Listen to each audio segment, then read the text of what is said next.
You know what I Yeah. mean? I know they're sold. They're gone. Right. Everybody wants a male. Everybody wants that big, man stopper. He looks super impressive. He's ripped. The females, if I get a whole litter of females, I'm fucked. Yeah. At least I feel that way. You know what I Right. mean? Right. I'm Right. I'm Yeah. definitely gonna have to work, Right. regardless of the notoriety of the program or how nice the dogs are.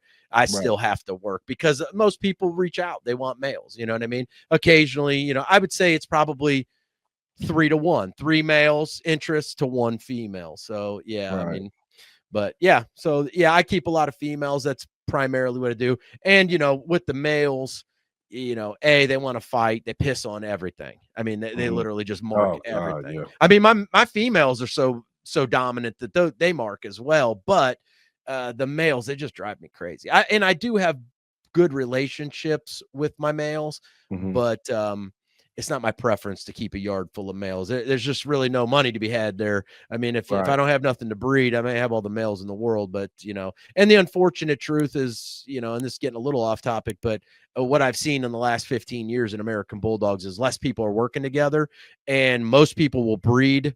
As far as to males, they'll breed what's convenient and local to them, or with a buddy. They won't spend the money to go 10 states over and invest $3,000-4,000 in a trip to go and breed to a superior male. They'll just pick something around the corner. So for Mhm. me to have a whole bunch of males sitting around here with the intent of like I'm going to stud them out and make some money back on the program, it just isn't realistic anymore.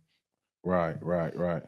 Um, I got a question about uh, whelping.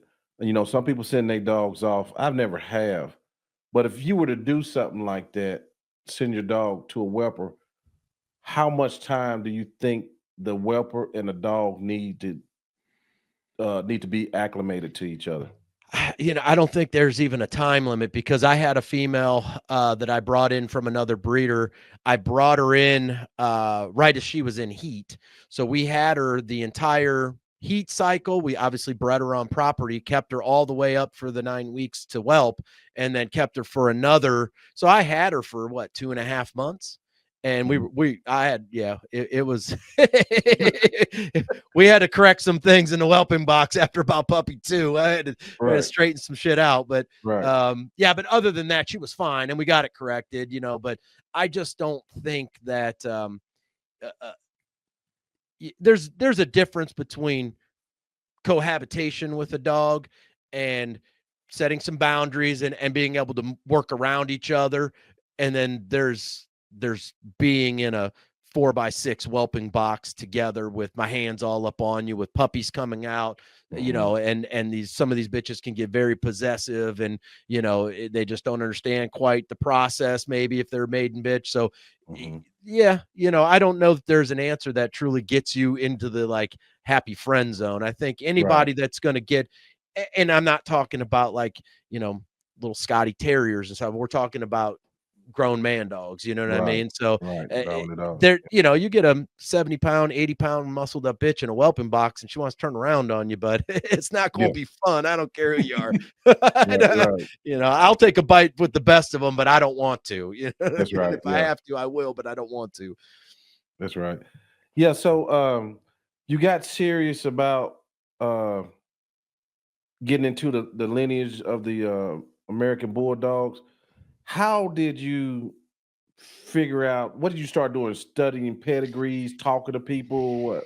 You know what? Honestly, that might have been one route I should have went, but Mhm. honestly, my so I guess to back up a little bit, my heart was always in boxers. When I was a kid, I didn't grow up with any dogs, so I'll start with that. My Yeah. parents were avid neat freaks. We traveled quite a bit for different various things. So having a dog in our household was just never going to work. We weren't there enough.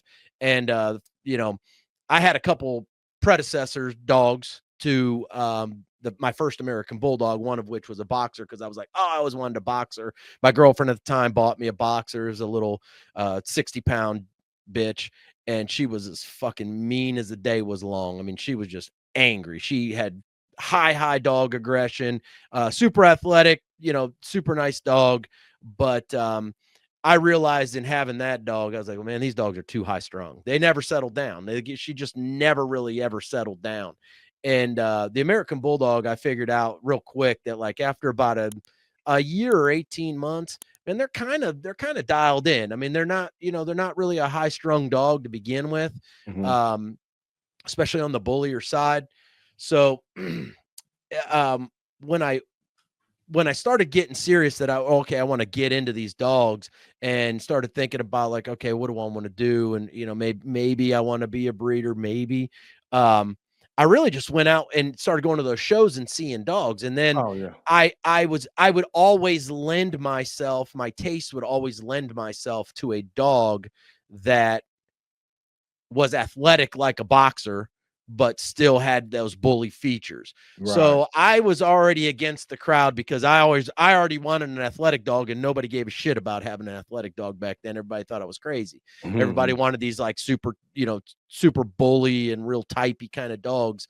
And that just really wasn't where I wanted to be. I wanted to get out and like, cause I at the time, even with my, what I'll call my second generation American Bulldog, I had him paired with that boxer bitch, and I mean, I used to ride my mountain bike on wooded trails for 6 to 10 miles, and I these dogs were going with me off leash. I mean, they'd run. If I did 6, they did 12 because they'd go Right. up and come back and go up and come back.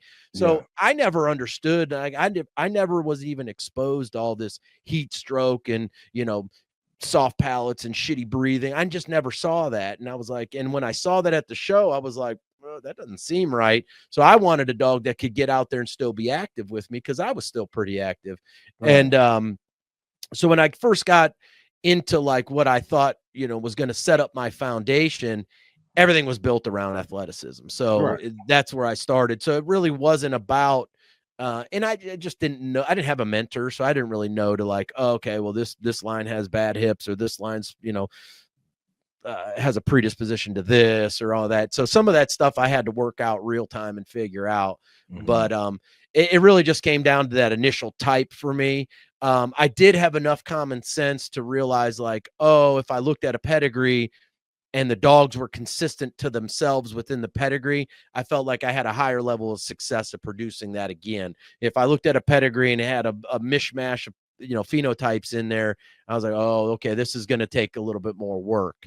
And that's kind of what I probably spent the first 4 or 5 years really trying to figure out was how these dogs were going to produce and what the best way to get to the result that I was looking for, how to shortcut myself to where I really wanted to be.